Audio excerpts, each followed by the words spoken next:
ترجمہ۔ حضرت عمر بن خطاب رضی اللہ تعالیٰ عنہ نے فرمایا کہ ایک روز ہم رسول خدا صلی اللہ تعالیٰ علیہ وآلہ وسلم کی خدمت میں حاضر تھے کہ اچانک ایک شخص حاضر ہوا۔ جس کے کپڑے بہت سفید تھے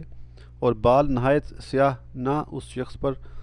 سفر کا کوئی نشان تھا اور نہ ہم میں سے کوئی اسے پہچانتا تھا،